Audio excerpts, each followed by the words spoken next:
तो टॉपिक का नाम है रेजिडेंशियल स्टेटस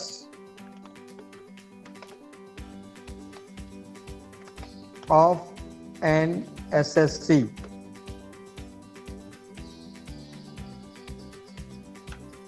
एसएससी का मतलब हम ऑलरेडी समझ चुके हैं। What do you mean by SSC?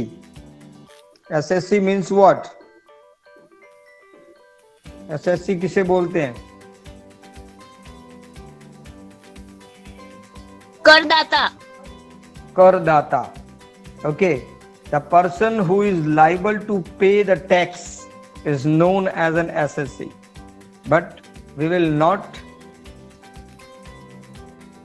we can say, left our old practices, or we can say our habitual or bad habits, that translating the things into Gujarati, right? What is SSC? Kardata.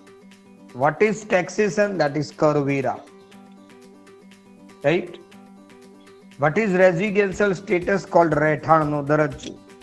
That, but we will not ready to give the answer in English, and we are not try to understand the thing in English to English. Each and everything is that we have, we are trying to translate it, and when we translate it, then we realize that okay, it is good, now it is understandable, right? Now આપણે translate કરીએ તો જ આપણને ખબર પડે, બાકી ના ખબર પડે. એ ફોર એપલ ને એપલ એટલે સફરજન. એપલ ખબર ના પડે પણ સફરજન ખબર પડે. ઓકે, સર એપલ એટલે સફરજન. પણ સફરજન ના કહીએ ને ત્યાં સુધી આપણને આમ અંદરથી ફિલિંગ નહીં આવતું કે ના ખબર પડીએ. હા, સાચી વાત. હા, so residential status of an SSC. So what is residential status? This is, again, there is no any clear cut definition is given in the act. The act said that the SSC are classified into 3 categories, and on the basis of that his tax liability is determined. Means tax liabilities depend on residential status. And residential status is depend on the number of days presence in India by the SSC during the previous year. વ્યક્તિની tax ભરવાની જે responsibility છે, જવાબદારી છે, એ status ઉપર depend છે. અને status જે છે એ કેટલા દિવસ એસએસસી પાછલા વર્ષની અંદર ભારતમાં રહ્યો છે એના ઉપર ડિપેન્ડ છે. Number of days presence in India during the previous year. Now what is previous year, what is assessment year, what is SSC, that all things we have already discussed in our definition part. So in the previous year, if SSC is remain present in India for a certain period of time as stated in the act, then he will be considered as a resident in India. Or as far as resident is considered, the SSC is classified on the basis of this in 3 categories, and that 3 categories are resident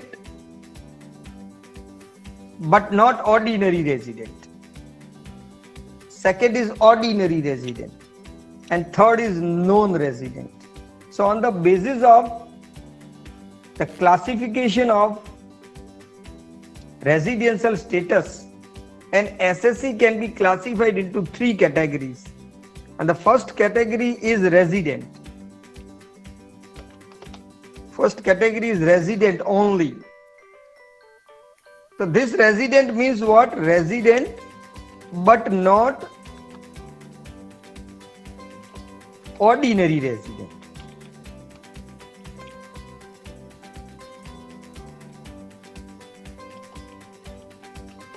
Resident but not ordinary resident. Now the second category is ordinary resident.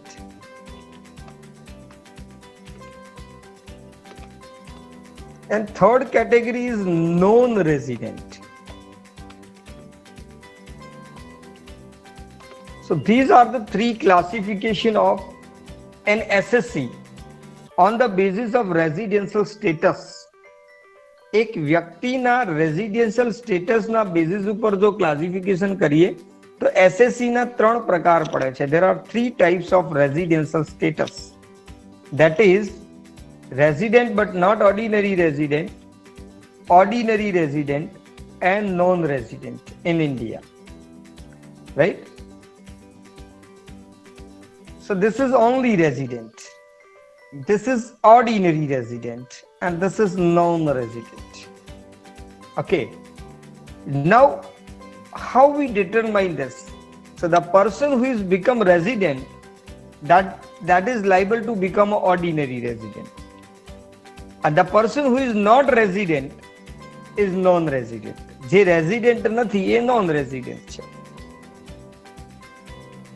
અને જે resident છે એ resident બે પ્રકારના હોઈ શકે છે, either ordinary or the not ordinary. That means we can classify it broadly SSC in 2 categories only. One is resident, another one is non-resident. And resident are classified into 2 categories. That is ordinary resident and resident but not ordinary resident. Okay, so these are the 3 categories. You got it? Residential status is the status on the basis of which the SSC's tax liability is determined. What is residential status? It is the status on the basis of which the tax liability of an SSC is determined.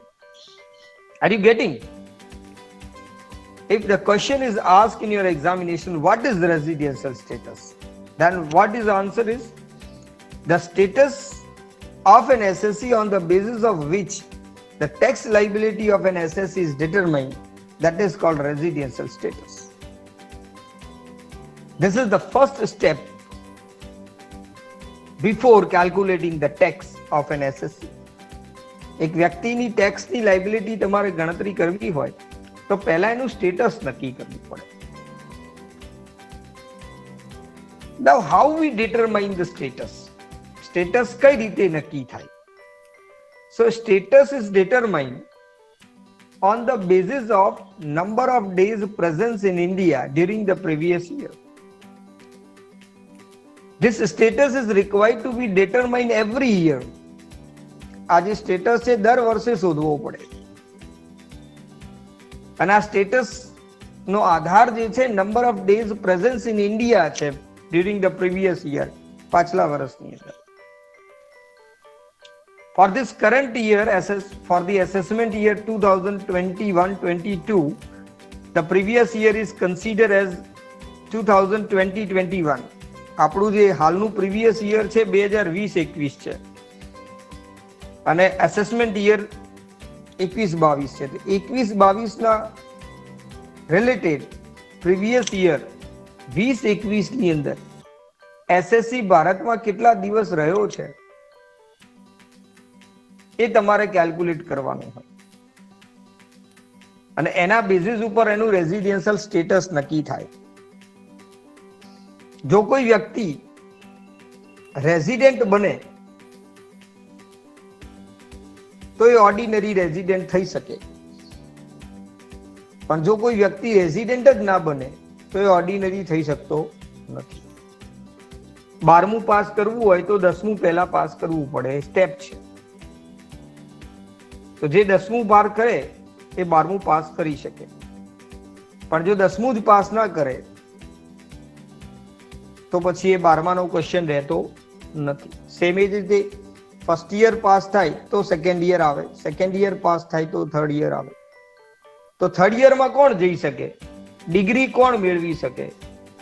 જેને આગળના first year, second year, third year ત્રણેય પૂરા કરેલા હોય એ degree મેળવી શકે, નહીં તો વ્યક્તિ ડિગ્રી ના મેળવી શકે. સેમ એ જ રીતે અહીંયા on the same way the person who is liable to become a resident, જે રેઝિડન્ટ બને એ જ ઓર્ડિનરી થઈ શકે.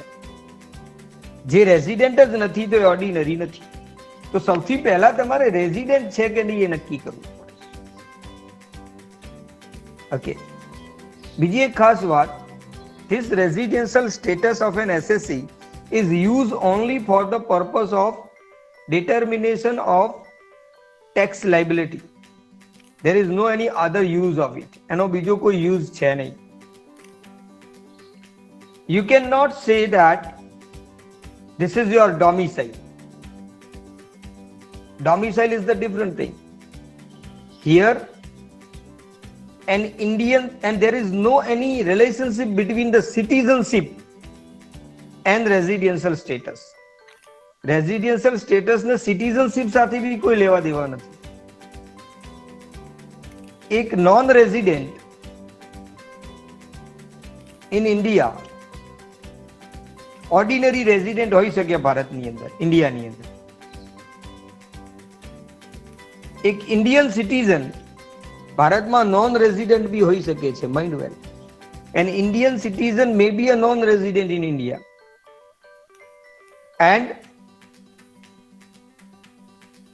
an NRI, foreign citizen, may be an ordinary resident in India. एक બહારનો વ્યક્તિ ફોરેન, એક જાપાનીઝ કે ચાઇનીઝ કે ઇંગ્લિશ વ્યક્તિ જે ભારતીય નથી તે ભારતમાં ઓર્ડિનરી રેઝિડન્ટ હોઈ શકે પ્રીવિયસ યરની અંદર, અને એક ભારતીય નાગરિક ઇન્ડિયન સિટીઝન ભારતની અંદર નોન રેઝિડન્ટ બી હોઈ શકે. So every year this status is required to determine for the purpose of calculation of the tax liability of a person. But it is not the domicile of the people. It is not the citizens. It's not used for the purpose of determination of citizen of the people, citizenship of the people. આ પીપલનું citizenship નથી. આ ફક્ત tax purpose માટે જ એનો use થાય છે. Now we go for the discussion of how to determine the residential status of an SSC. Right? એક વ્યક્તિનું રેઝિડેન્શિયલ સ્ટેટસ કઈ રીતે નક્કી થાય છે? ફર્સ્ટ આપણે નક્કી કરવાનું કે એ રેઝિડન્ટ છે કે નહીં. First, okay, we go for the determination of residential status of an SSC.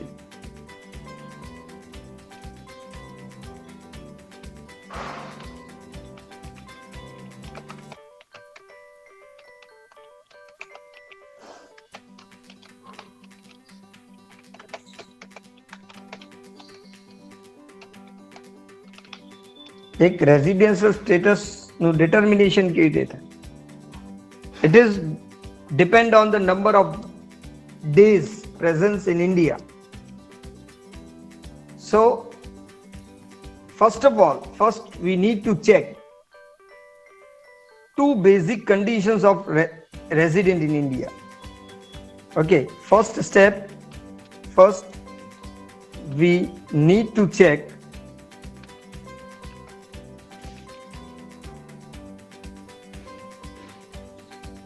basic two condition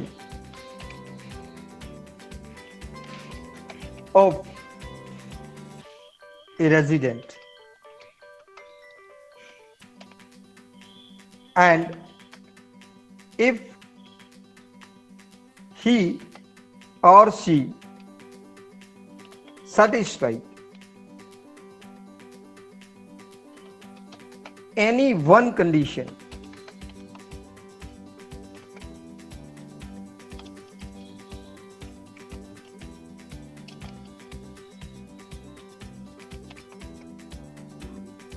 out of two, he or she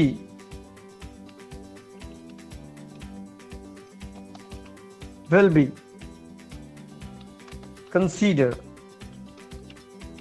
as resident in India. Right?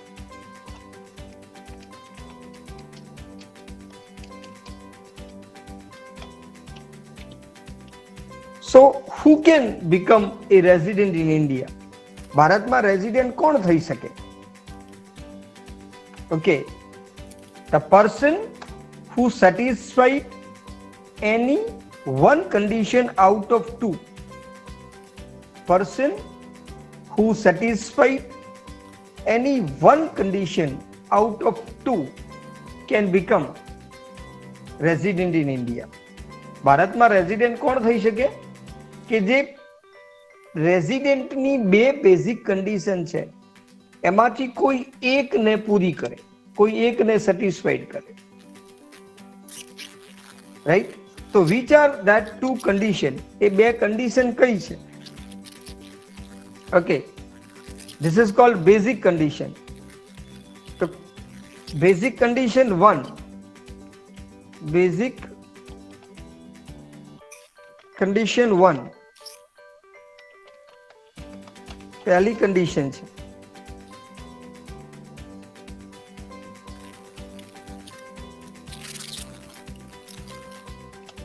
an SSC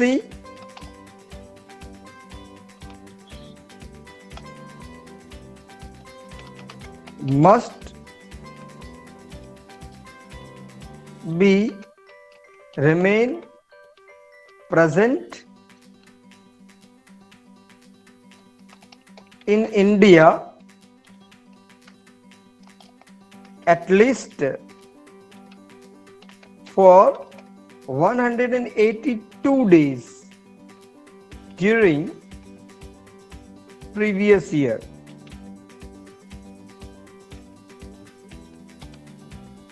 An SSC must be remain present in India at least for 182 days. Okay, at least નું શું મતલબ થાય? What do you mean by at least?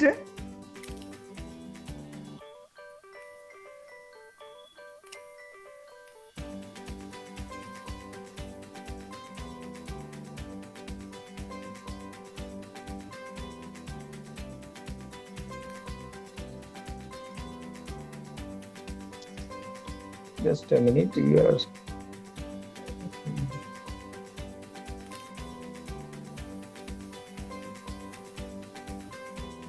Are you responding me in the chat box? Or you are not responding me?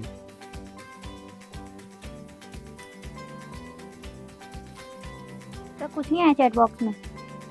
कुछ नहीं है तो मतलब कोई कुछ बोल रहा है कि बस नहीं बोल रहा है? मतलब मैंने पूछा कि एटलीस्ट का क्या मतलब होता है? हाँ, હવે રૂહી મંસૂરીએ કોક લખ્યું છે ઓછામાં ઓછું, થોડું, कम से कम। कम से कम। मतलब क्या हुआ कि एसएससी को कम से कम 182 दिन भारत में हाजिर रहना पड़ेगा, तब वो एसएससी बनेगा, मतलब रेजिडेंट बनेगा। तो एक रेजिडेंट बनने के लिए सबसे पहली कंडीशन है कि an SSC must be remained present in India at least for 182 days during the previous year. पिछले साल में उसको कम से कम 182 दिन की हाजिरी होनी चाहिए, 182 दिन की कम से कम हाजिरी होनी चाहिए। अगर मान लो कोई 182 दिन रह जाता है तो वो रेजिडेंट है। तो मान लो अगर कोई 182 दिन नहीं रहता है तो उसके लिए दूसरी बेसिक कंडीशन है, बेसिक कंडीशन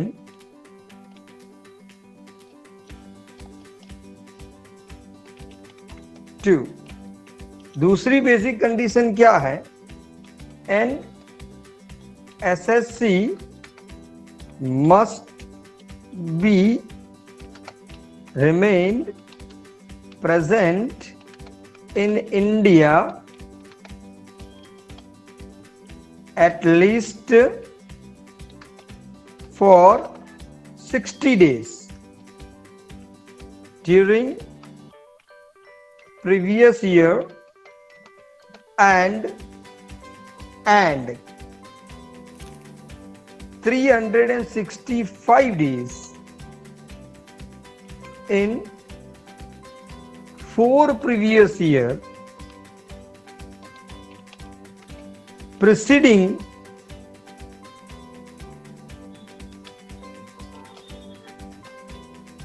previous year।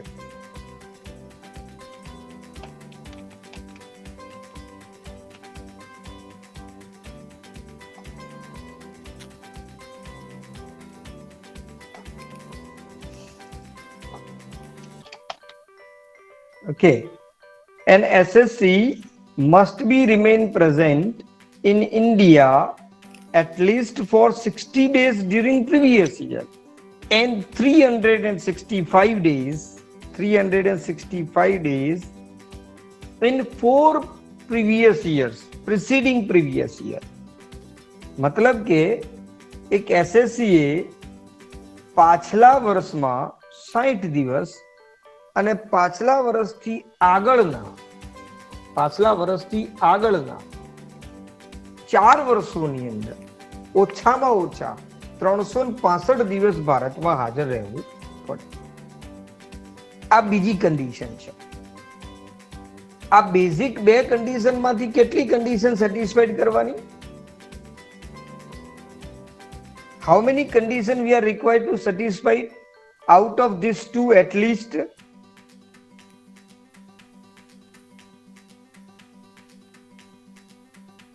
બે માંથી એક પણ નહીં, બંને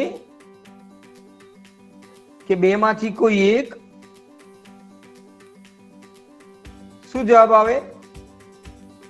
સપોઝ તમે છો, તમારે ભારતમાં રેઝિડન્ટ છો કે નહીં એ નક્કી કરવું હોય તો તમારે આ બેઝિક 2 કન્ડિશન માંથી કેટલી કન્ડિશન સેટિસ્ફાઈડ કરવાની, પાલન કરવાની?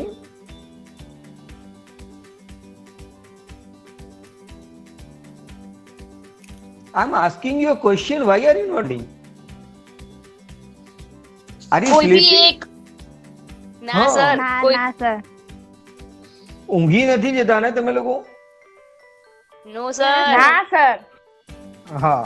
सर So you're यही तो है. not- एक मतलब ऐसे 4 बार क्वेश्चन पूछ रहा हूँ, कोई आंसर ही नहीं आ रहा. सर कोई भी एक करने का होता है दोनों में से. अच्छा ठीक है, कोई भी एक कंडीशन सेटिस्फाइड करनी होती है. ठीक है, पहली कंडीशन 182 दिन, दूसरी कंडीशन 60 दिन और 365 दिन. यहाँ और है, और का मतलब एंड बोल रहे हैं हम, एंड, ये वाला एंड. तो इसका मतलब कि ये दोनों कंडीशन चाहिए, 60 दिन भी चाहिए और 365 भी चाहिए. तो या तो एग्जैक्टली 182 दिवस रह लो, या फिर पिछले साल में 182 नहीं हो रहे तो 60 दिन भी चलेंगे, लेकिन उससे आगे के 4 साल में 365 दिन होने चाहिए. ये दोनों में से कोई एक कंडीशन अगर सेटिस्फाइड होती है तो वो रेजिडेंट बनता है. अगर कोई व्यक्ति दोनों कंडीशन सेटिस्फाइड करता है तो क्या होगा?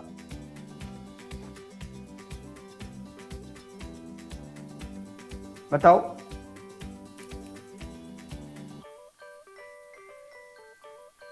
शर्त है कि दोनों में से कोई एक कंडीशन सेटिस्फाइड करती है. अगर कोई व्यक्ति दोनों कंडीशन सेटिस्फाइड करता है तो क्या उसको एक्स्ट्रा बेनिफिट होगा? नो सर फिर भी वो रेजिडेंट ही रहेगा. समझ में आ रही बात? जैसे कि ये होता है कि पास होने के लिए 35% चाहिए या 40% चाहिए, तो अगर कोई 50% लाता है तो भी वो पास ही माना जाएगा, और 100% लाएगा तो भी पास ही माना जाएगा. पास होने के लिए 40% है इसमें. अगर आपको रेजिडेंट बनना है तो इसमें से दोनों में से कोई एक कंडीशन सेटिस्फाइड करनी है. तो एक कंडीशन अगर सेटिस्फाइड हो गई तो वो रेजिडेंट है. ठीक है, एग्री एवरीबॉडी? अगर हाँ, कोई सर. व्यक्ति दोनों में से एक भी कंडीशन सेटिस्फाइड नहीं करता है तो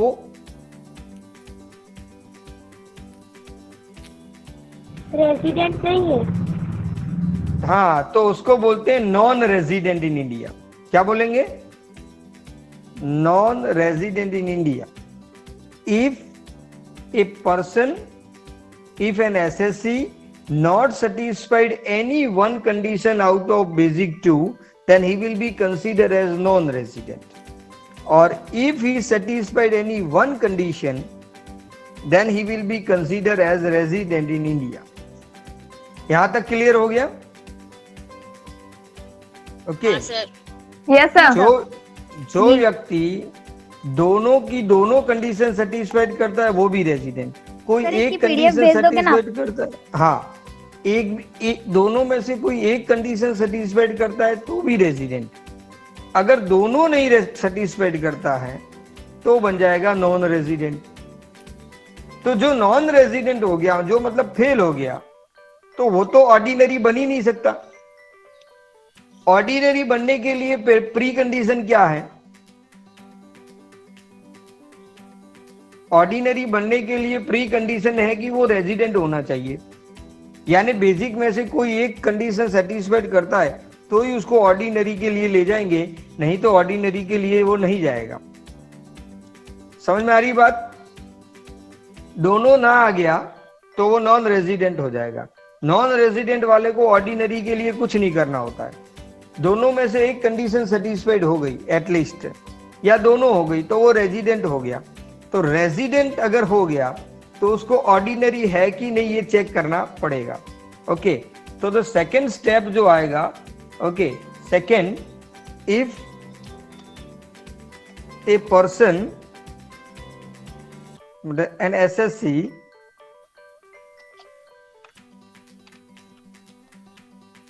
become resident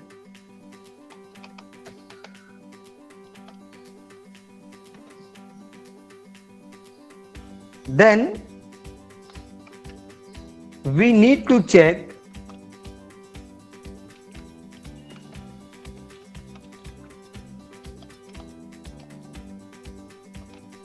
whether he or she is ordinary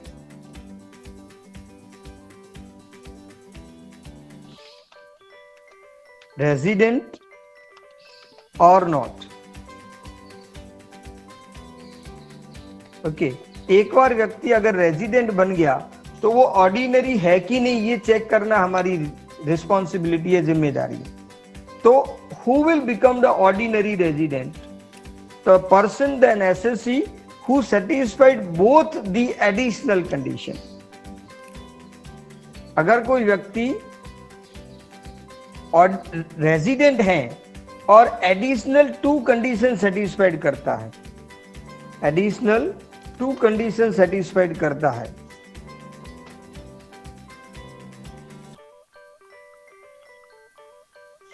तो ही वो ऑर्डिनरी रेजिडेंट बन सकता है।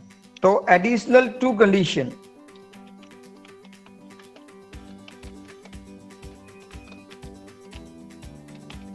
For ordinary resident.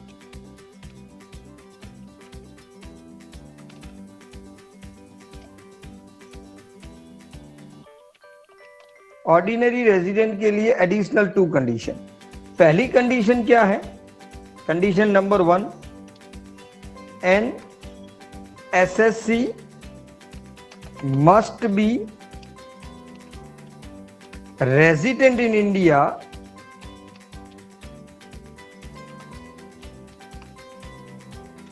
at least for 2 years out of 10 years preceding previous year.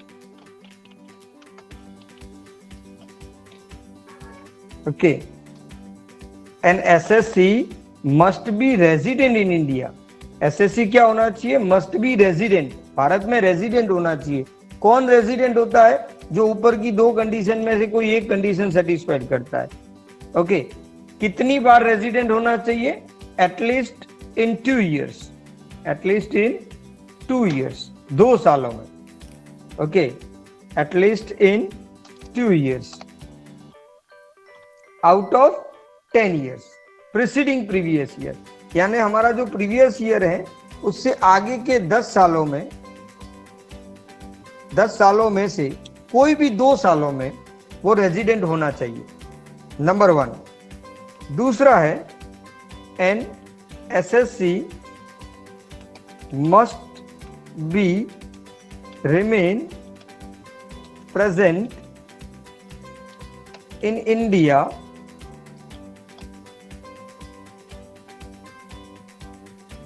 at least for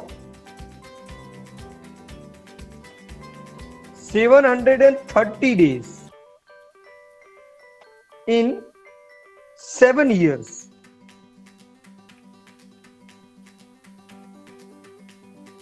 Preceding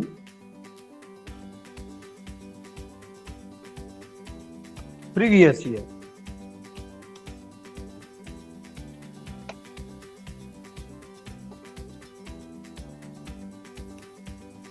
Preceding आता है ये, preceding.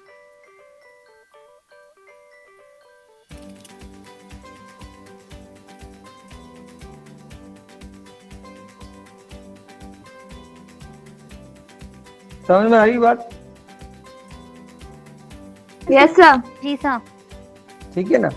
यानी कि एक एसएससी को 10 साल में से 2 साल में रेजिडेंट होना चाहिए, या फिर या का शब्द नहीं है यहाँ पे, डेफिनेटली कंपल्सरी।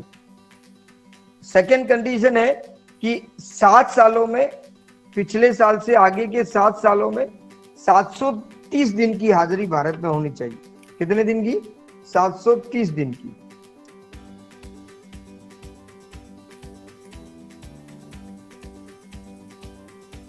ओके, तो ये कंडीशन, अगर कोई व्यक्ति रेजिडेंट है और ये दोनों कंडीशन सेटिस्फाइड कर जाता है तो वो ऑर्डिनरी रेजिडेंट माना जाएगा। जो रेजिडेंट है वही ऑर्डिनरी बनेगा, जो रेजिडेंट नहीं है वो ऑर्डिनरी नहीं बनेगा। जो रेजिडेंट नहीं है वो ऑर्डिनरी नहीं बनेगा, जो रेजिडेंट है वही ऑर्डिनरी बनेगा। और ऑर्डिनरी बनने के लिए उसको ये दोनों कंडीशन सेटिस्फाइड करनी पड़ेगी। अगर दोनों में से कोई एक भी कंडीशन सेटिस्फाइड नहीं करता है तो क्या होगा? मान लो कोई व्यक्ति रेजिडेंट हो गया, ऊपर की बेसिक 2 कंडीशन में से एक कंडीशन सेटिस्फाइड हो गई उसकी, ठीक है। अब वो ऑर्डिनरी के लिए चेक किया, उसमें से पहले में उसको ना आ गया लेकिन दूसरे में हाँ आ रहा है, या फिर पहले में हाँ आ गया लेकिन दूसरे में ना आ रहा है, तो क्या होगा? उसका स्टेटस क्या माना जाएगा? बोलो। मैंने क्वेश्चन पूछा है, आपको बोलना है आपने। सर वापस बोलो, आवाज नहीं आई अच्छे से। हाँ, जब जवाब देना होता है तो आवाज नहीं आती। सो रहे हैं, दोपहर में खाना खाया है अच्छी तरह से? सर अभी मैं तो खाना ही नहीं खाया, पहले ट्यूशन का वेट कर रही थी, फिर मीटिंग का आ गया वो लिंक, इसलिए।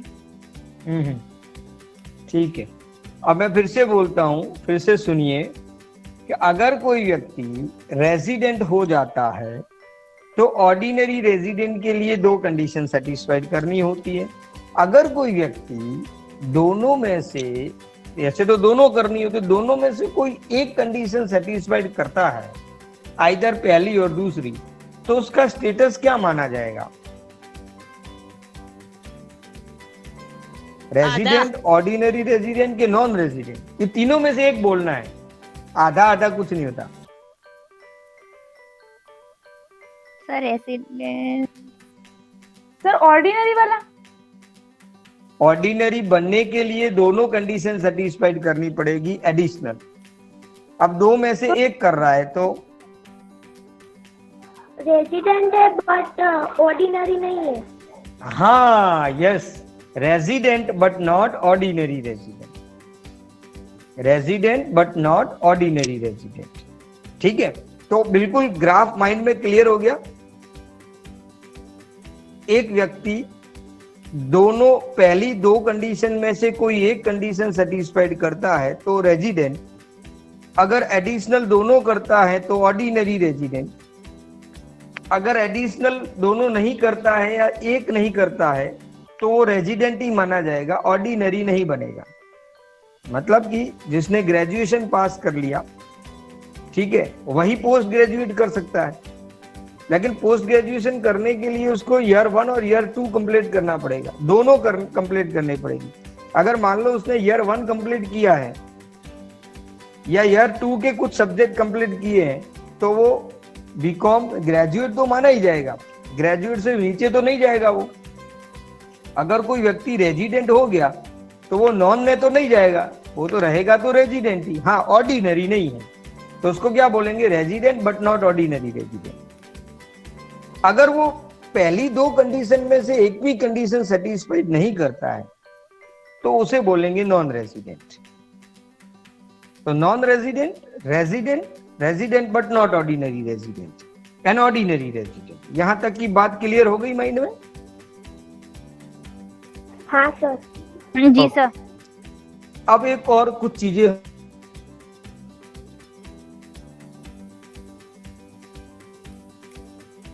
ये हैं, दिन काउंट कर रहे होते हैं, जब दिन गिन रहे होते हैं तो ऐसा जरूरी नहीं है कि वो संलग्न भारत में रहा हुआ होना चाहिए। अलग अलग समय में रहा हुआ होगा तो भी चलेगा, उसका टोटल करना है, नंबर 1। दूसरा, ये भी जरूरी नहीं है कि किसी भारत में कोई एक जगह रहा हुआ होना चाहिए, वो भारत में कहीं पे भी रह सकता है। ठीक, इंडिया में होना चाहिए, चाहे वो मद्रास में रहे, चाहे अहमदाबाद में रहे, चाहे राजस्थान के किसी सिटी में, कहीं पे भी रहे। कंडीशन है इंडिया में होना चाहिए, तो संलग्न होना जरूरी नहीं है, किसी एक जगह होना जरूरी नहीं है। तीसरी बात, भारत में आने का दिन और भारत छोड़ने का दिन, the day of arrival and the day of departure, both are consider as present in India. दोनों भारत में ही माने जाएंगे। समझ में आ रही बात? भारत आने का दिन और भारत में से जाने का दिन, वो दोनों भारत में ही काउंट होंगे, उसको भारत के बाहर नहीं काउंट किया जाएगा। ठीक है, तो ये कुछ चीजें आपको ध्यान रखनी है while you calculating the number of days. जब आप डेज कैलकुलेट करेंगे तो इन चीजों का ध्यान रखेंगे। ठीक है, चलिए अब एक और कंडीशन, एक और चीज कि जब हम रेजिडेंशियल स्टेटस डिसाइड कर रहे होते हैं, residential status of an assessee जब डिटरमाइन कर रहे होते हैं, तो कुछ अपवाद हैं, कुछ एक्सेप्शन है कंडीशन नंबर 2 को लेके। बेसिक कंडीशन नंबर 2 जो है उसको लेके कुछ एक्सेप्शन है, कुछ अपवाद है। 3 लोग ऐसे हैं जो लोग दूसरी कंडीशन अप्लाई नहीं कर सकते, सेकेंड बेसिक कंडीशन उसको लागू नहीं पड़ती है। ये वाली जो सेकेंड बेसिक कंडीशन है ये उनको लागू नहीं पड़ती है। ठीक है, उनको कंपल्सरीली 182 दिन भारत में हाजिर रहना पड़ेगा, कंपल्सरीली 182 दिन भारत में हाजिर रहना पड़ेगा। तो कौन है वो व्यक्ति, उसके बारे में बात कर लेते। तो सबसे पहला व्यक्ति है, in case of an Indian citizen who left India during the relevant previous year for employment abroad, or he has left the India during the relevant previous year for getting the job। अगर कोई व्यक्ति, भारतीय नागरिक, नौकरी करने के लिए भारत के बाहर जाता है तो उसको सेकेंड कंडीशन 60 दिवस वाली कंडीशन लागू नहीं होगी, उसको कंपल्सरीली 182 दिन भारत में रहना पड़ेगा।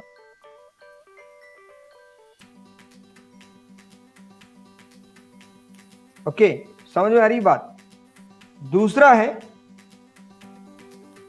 कि the person who is working as a member of crew, as a member of crew. Member of crew का क्या मतलब होता है कि जो इंडियन शिप पे काम करता है। शिप समझते हो ना, क्या बोलते हैं शिप को? जहाज। हाँ, जो भारतीय जहाज पे काम करते हैं, तो ऐसे लोगों के लिए भी 182 दिन कंपलसरी है, उनको भी 60 दिवस वाली जो कंडीशन है वो लागू नहीं पड़ती है। ठीक है, और तीसरा एक और व्यक्ति है, in case of an Indian origin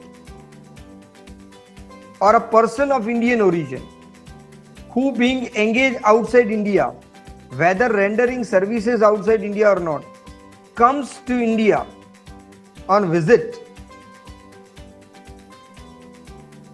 in the previous year, then again 182 days is required. 60 days condition is not applicable to him or her. Okay. तो इंडियन ओरिजिन किसे मानते हैं? Who is Indian origin? तो Indian origin का definition ये है कि जिसके माता पिता, मदर फादर या उसके दादा दादी, हिज ग्रैंडफादर और ग्रैंड मदर में से कोई एक या वो खुद अनडिवाइडेड भारत के अंदर जन्मा हुआ होना चाहिए। और अनडिवाइडेड भारत का मतलब है द इंडिया बिफोर 1947, यानी कि 1947 से पहले का जो भारत है उसके अंदर जन्मा हुआ अगर कोई व्यक्ति, उसके माता पिता या उसके दादा दादी हैं, तो व्यक्ति इंडियन ओरिजिन माना जाएगा। और ऐसा इंडियन ओरिजिन कहीं फॉरेन कंट्री में रहता है और भारत की मुलाकात के लिए आता है पिछले साल में, तो उसके लिए भी 182 दिन लागू होंगे कंपल्सरीली। सेकेंड कंडीशन 60 दिन वाली उनको लागू नहीं है। तो ये एक्सेप्शन है, वो एक्सेप्शन आपको एप्लीकेबल करने हैं जब आप कैलकुलेशन करते हैं तब।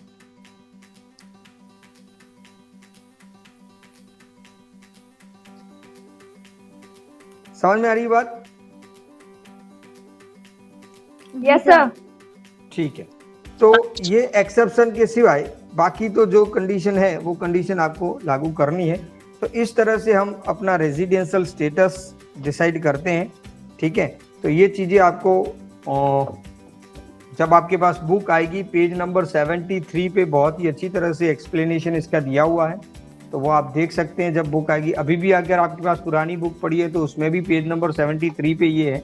पेज आगे पीछे हो सकता है, थोड़ा सा देख लेना। ग्राफिकल प्रेजेंटेशन बहुत अच्छा दिया हुआ है, तो उसमें आप देख सकते हैं। तो ये हो गया रेजिडेंशियल स्टेटस कैसे डिटरमाइन करते हैं उसके बारे की बात, इसके बारे में।